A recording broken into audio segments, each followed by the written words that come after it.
बच्चों बात करूं अगर कोशिका के प्रकार की टाइप्स ऑफ सेल्स की, तो दो प्रकार की कोशिकाएं देखने को मिलती हैं, प्रोकैरियोटिक सेल्स और यूकैरियोटिक सेल्स। अभी प्रोकैरियोटिक सेल्स की क्या कहानी है और यूकैरियोटिक सेल्स की क्या कहानी है, ये कहानी छुपी है इन्हीं शब्दों के मीनिंग में। यानी कि शब्दों को जान लिया तो आगे की सारी कहानी क्लियर हो जाएगी। तो चलिए इन शब्दों के ऑपरेशन कर देता हूँ, आपको सारा मतलब समझ में आ जाएगा। ये बात करें प्रोकैरियोटिक सेल्स की बच्चों, तो प्रोकैरियोटिक सेल में प्रोकैरियोट जो वर्ड है ये लिया गया है ग्रीक भाषा से, जिसमें प्रो का मतलब क्या होता है, प्रो का मतलब होता है बिफोर, यानी कि पहले। और कैरियोट वर्ड आता है आपका कैरियोन से, कैरियोन, जिसका मतलब है नट। नट मतलब गिरी या फिर कर्नल। कर्नल किसको बोलते हैं, फल के अंदर के भाग को या गिरी को बोलते हैं। बिफोर पहले, नट कर्नल, पहले कर्नल नट, यानी कि एक ऐसी कोशिका जो अविकसित अवस्था में है। तो अविकसित अवस्था में जितनी भी कोशिकाएं होती हैं उन कोशिकाओं को बच्चों क्या कहा जाता है, प्रोकैरियोटिक कोशिका कहा जाता है। कहा क्या कहा जाता है, प्रोकैरियोटिक कोशिका कहा जाता है। बात करूं दूसरी तरफ तो यूकैरियोटिक कोशिका की, तो यूकैरियोटिक में आया एक वर्ड यू। यू को मैं पहले भी आपको वोकैबुलरी में बता चुका हूं, जिसका मतलब क्या होता है वेल। यूलॉजी पढ़ा है वहां आपने एक वर्ड वेल, ठीक है। तो यू का मतलब हो गया वेल और कैरियन का मतलब हो गया नट या कर्नल, यानी कि वेल जो अच्छी हो, यानी कि विकसित कोशिका जो हो उसको मैं क्या कहूंगा, यूकैरियोटिक कोशिका कहूंगा। अविकसित कोशिका को क्या कहूंगा, प्रोकैरियोटिक सेल्स कहूंगा।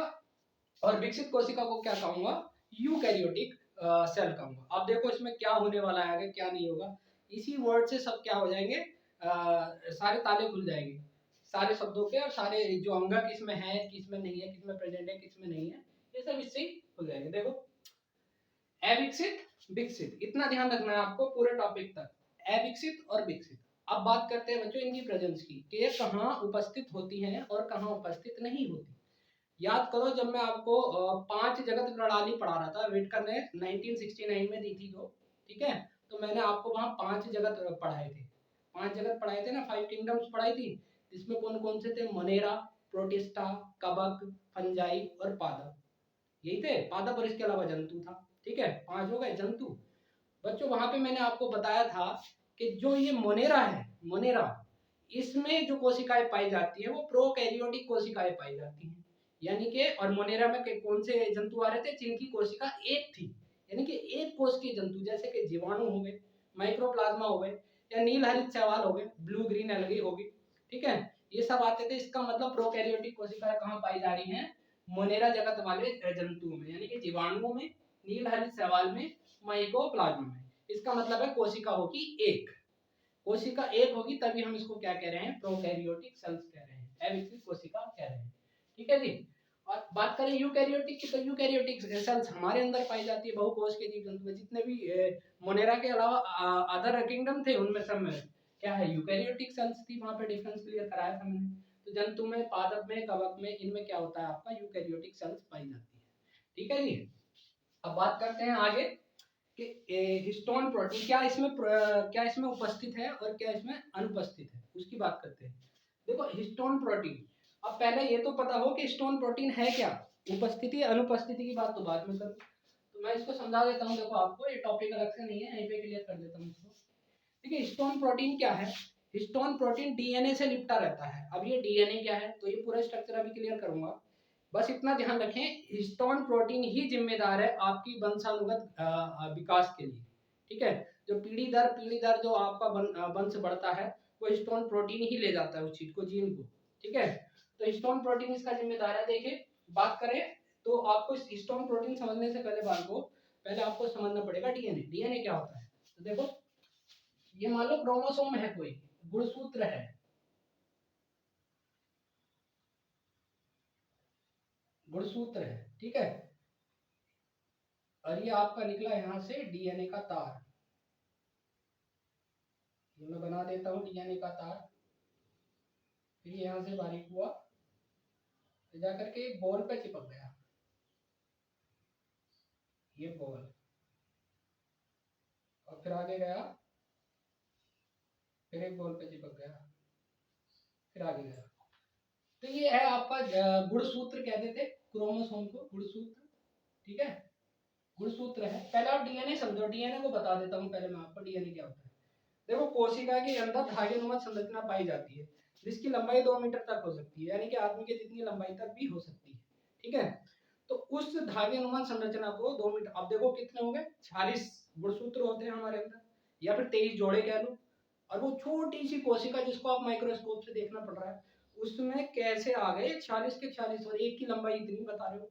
ठीक है, इतनी बता रहे हो, ये पॉसिबल हो पाता है सुपर कॉइलिंग की वजह से। अब ये सुपर कॉइलिंग क्या है, ठीक है, ये भी बता देता हूँ। देखो ये गुणसूत्र है एक्स, और ये जो आपका ये यहाँ पे आपको दिखता है, इसको बोलते हैं बच्चों जीन। ये एक जो हो गया जीन हो गया।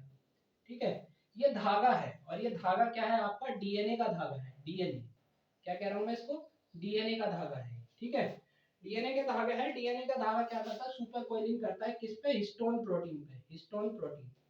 अब ये हिस्टोन प्रोटीन क्या है बच्चों, हिस्टोन प्रोटीन 5 प्रकार के होते हैं। 5 प्रकार के कौन कौन से हो गए, देखो पहला होता है आपका H1, और दूसरा होता है H2B, तीसरा होता है H2A, और H3 और H4।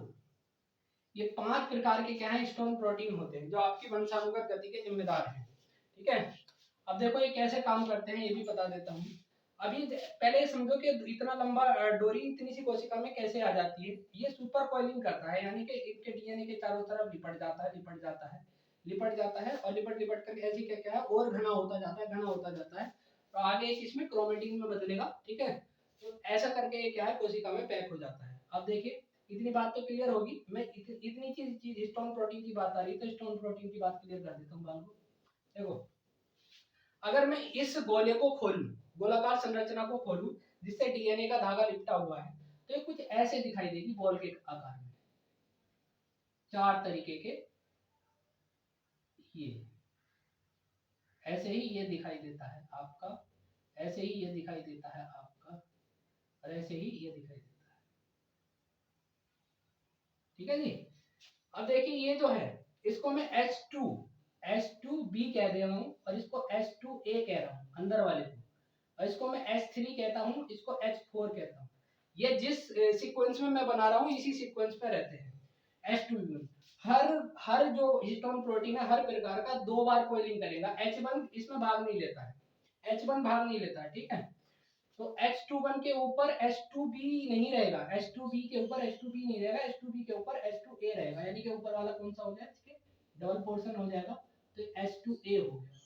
ऐसे नीचे H2 है तो बाहर H2B रहेगा, H2B। ये H3 है तो ऊपर H4 रहेगा, H4, और इसके ऊपर H3 रहेगा, H3।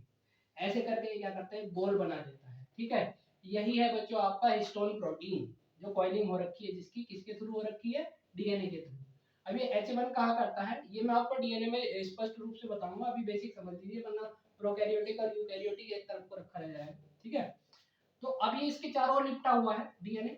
अब ऐसे एक ही में तो काम नहीं होगा, ऐसे कई सारे स्टोन प्रोटीन के बॉल्स होते हैं जिन पे लिपटा रहता है, और उनको रोकने का काम करता है H1।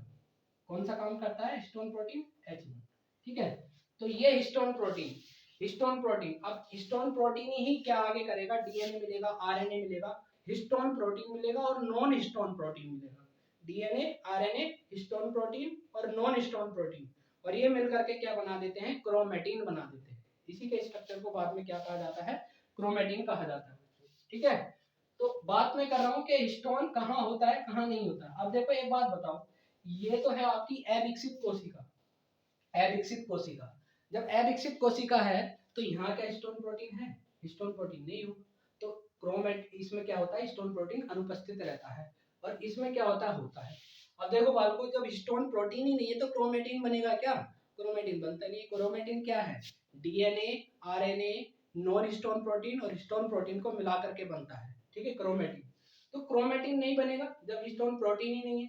लेकिन यूकैरियोटिक सेल तो विकसित कोशिका है, तो यहाँ पे क्या होता है बच्चों, हिस्टोन प्रोटीन आपको देखने को मिलता है, डीएनए मिलता है, हिस्टोन मिलता है। ठीक है, केंद्रिका, केंद्रिका भी मिलती है देखने को, अभी ये बताऊंगा। डीएनए हिस्टोन मिला के केंद्रिका बन जाएगा।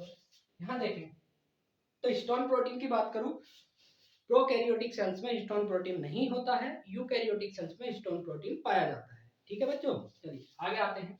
डाउट होगा तो बाद में पूछेंगे आप इसके बाद में। ठीक है, चलिए अब देखें केंद्रक, केंद्रक की बात करता हूं। केंद्रक। अब इसमें केंद्रक क्या होता है, प्रोकैरियोटिक है, अविकसित है, इसमें केंद्रक नहीं होगा, और केंद्रक नहीं होगा तो केंद्रक से जुड़ी हुई कितनी सारी चीजें नहीं होंगी।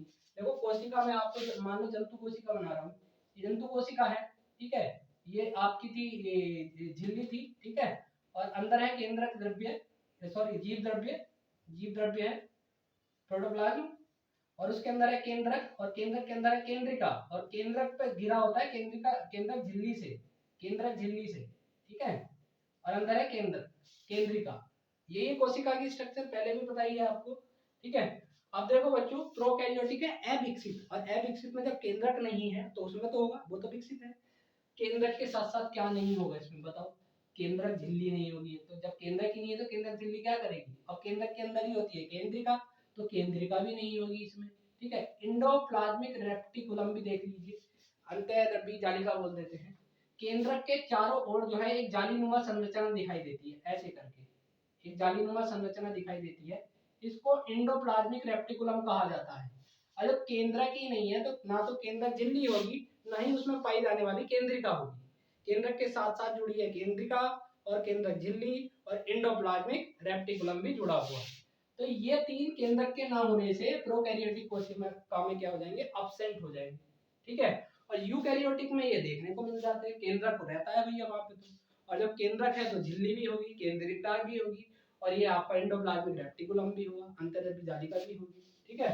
तो ये इसकी इसमें अनुपस्थिति होती है और उसमें उपस्थिति होती है। ये सारी बातें अनलॉक हो रही है किससे, अविकसित और विकसित से। अविकसित में कमी होगी और विकसित में तो होगा भैया, है नी। चल, तो ये हो गया स्टोन प्रोटीन और केंद्रक की कहानी। अब देखें डीएनए। डीएनए क्या होता है, डीऑक्सीराइबोन्यूक्लिक एसिड, इसको डिटेल में मैं आपको डीएनए में ही पढ़ाऊंगा, ठीक है। डीएनए इसमें क्या होता है, एकल सूत्री होता है। अभी मैं तो आपको पूरा डीएनए स्ट्रक्चर बता रहा था, पूर्ण विकसित डीएनए बता रहा था। ये देखिए एकल सूत्री क्या है, यानी कि जो डीएनए का फॉर्मूला है वही, डीएनए का जो मेन फॉर्मूला है वही गुणसूत्र के रूप में पाया जाता है। कोई बाह्य आवरण इसमें देखने को नहीं मिलता है।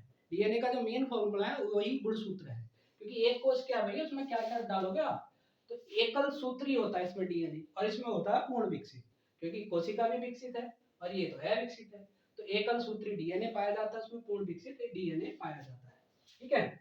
बात करें कोशिका की भित्ति की, मैंने आपको बताया था कि पादप कोशिका में पाई जाती है, प्लांटेज जितने भी ग्रुप हैं उसमें क्या होगी, कोशिका भित्ति होगी, और जो जंतु है उसमें क्या होगी, जंतु कोशिका में झिल्ली होती है, ठीक है। तो देखिए कोशिका भित्ति, इसमें जो है प्रोटीन और कार्बोहाइड्रेट की बनी होती है, और इसमें सेलुलोज की बनी होती है, कठोर वाली, पिछले लेक्चर में बताया आपको, ठीक है।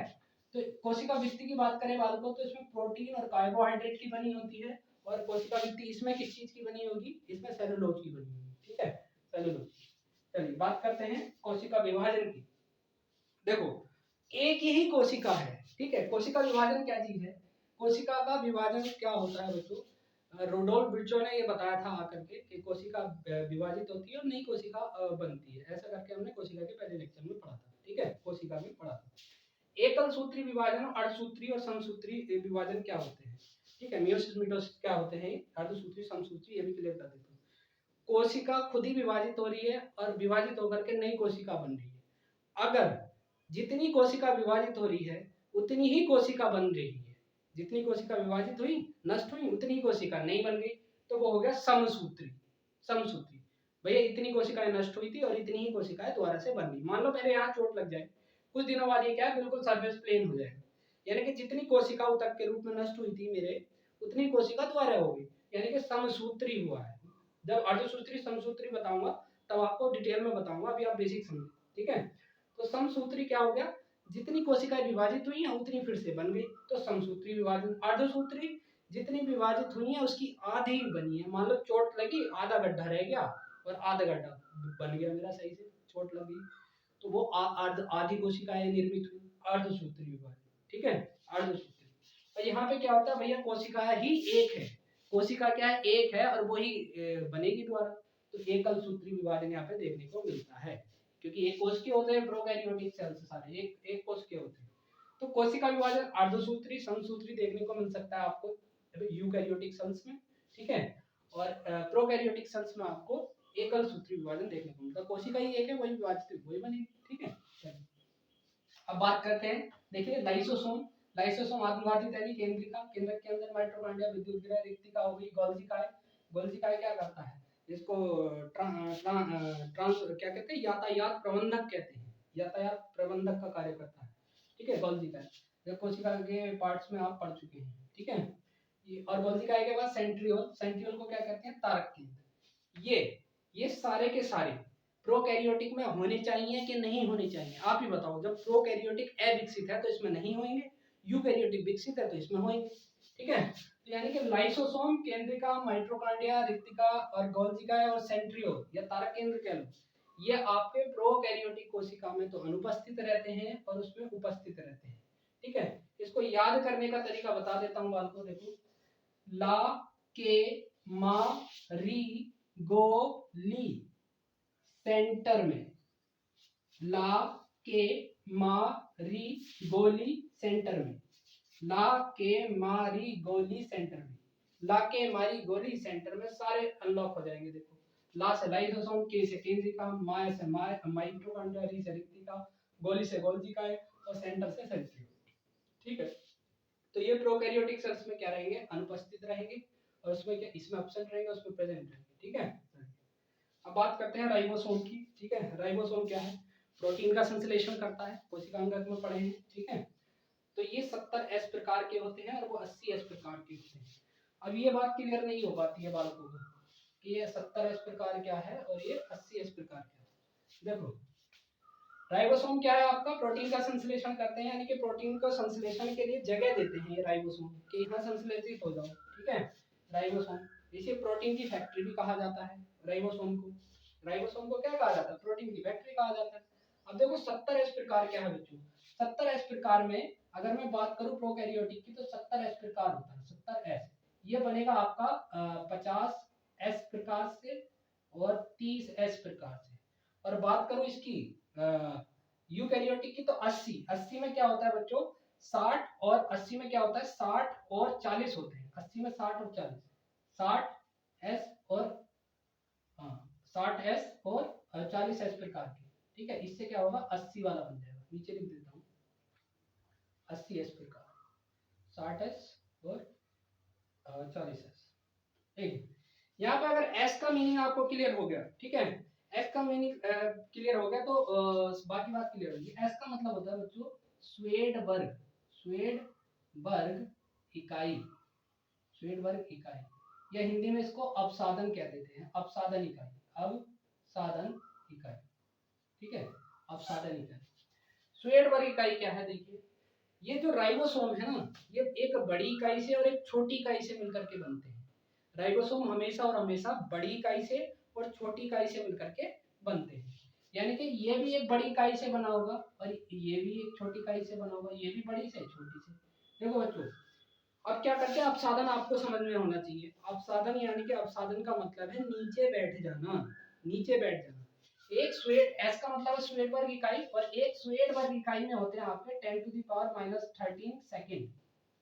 एक स्वेडबर्ग इकाई में आते हैं 10⁻⁻13 सेकेंड एक स्वेडबर्ग इकाई में। तो ये 70 और 80 है। ठीक है, अब देखो बच्चों, अपसाधन का मतलब है नीचे बैठना। अब राइबोसोम को परख नली में ले लिया जाता है और उसमें विलायक मिला हुआ हो, विलायक पहले से मौजूद रहता है, मान लो जल विलायक होता है, घोल दे दो। ठीक है, उसमें राइबोसोम डाल दिया जाता है। ठीक है, तो उसको क्या किया जाता है बच्चों, रोटेट किया जाता है, रोटेट। परख नली में आपने राइबोसोम लिया और उसको रोटेट किया।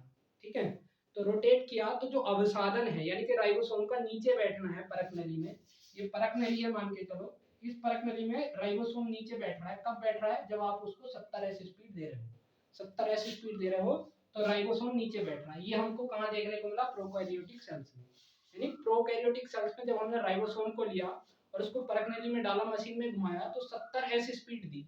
70S स्पीड, एस क्या है यहाँ पे मैं आपको बता चुका हूँ, स्वेडबर्ग इकाई, इससे 10⁻⁻13 सेकेंड होते हैं। ठीक है, जब हमने प्रोकैरियोटिक का राइबोसोम लिया, उसको घुमाया, उसको रोटेट किया तो 70S स्पीड दी और सारा राइबोसोम नीचे बैठ गया।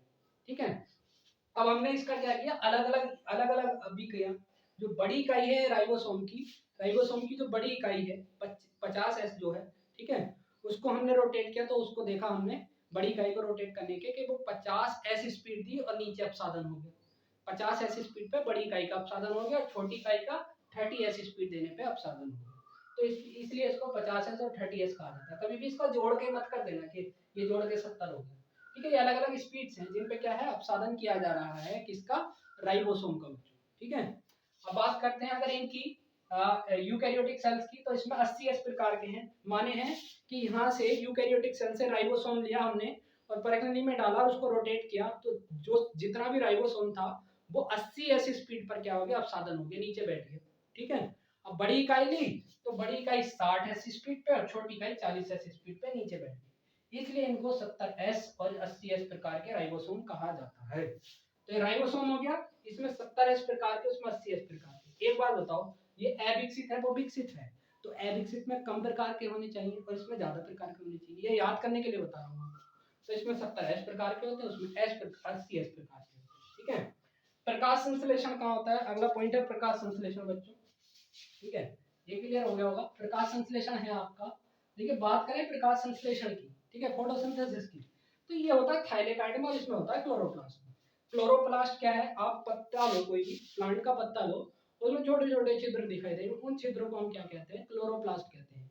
जब उन छिद्रों के अंदर घुसेंगे, माइक्रोस्कोप से देखेंगे, इलेक्ट्रॉन माइक्रोस्कोप से देखेंगे आप, तो उसमें क्या दिखाई देगा बच्चों, मान लो ये रंध्र है, ये रंध्र है, ठीक है, ये रंध्र है। इस रंध्र में हम अंदर गए तो अंदर हमें क्या दिखा, इस रंध्र में अंदर हमें दिखा ये छोटी छोटी डिस्क की तरह प्लेट दिखी, डिस्क की तरह प्लेट दिखी। इन प्लेट को, एक प्लेट को क्या कह दिया हमने, थाइलेकाइड, थाइलेकाइड। और जो ग्रुप है, ये प्लेट का जो ग्रुप है, इस ग्रुप को हमने कह दिया ग्रेनर, ग्रेनर, ठीक है। तो जो प्रकाश संश्लेषण है यूकैरियोटिक में होता है आपका क्लोरोप्लास्ट में, और इसमें प्रकाश संश्लेषण का होता है इस थाइलेकाइड में, किसमें, थाइलेकाइड। तो ये प्रकाश संश्लेषण थाइलेकाइड में होता है, उसमें कहाँ होता है बच्चों, क्लोरोप्लास्ट में होता है, ठीक है। अब देखो जब पार्ट्स बताऊंगा प्रकाश संश्लेषण में तो और डिटेल में बता दूंगा। लिंग प्रजनन की बात देखो, अब हम हमारे हैं ना यूकैरियोटिक में, हमारे तो लिंग प्रजनन हमें देखने को मिलता है, और ये तो अविकसित है, इसमें देखने को नहीं मिलता है, ठीक है। बच्चों ये प्रोकैरियोटिक और यूकैरियोटिक सेल्स के डिफरेंसेस थे और इनके कॉन्सेप्ट्स थे, क्या क्या है और इनके मीनिंग डेफिनेशन सब मैंने क्लियर कर दिया है। आई होप समझ में आया होगा।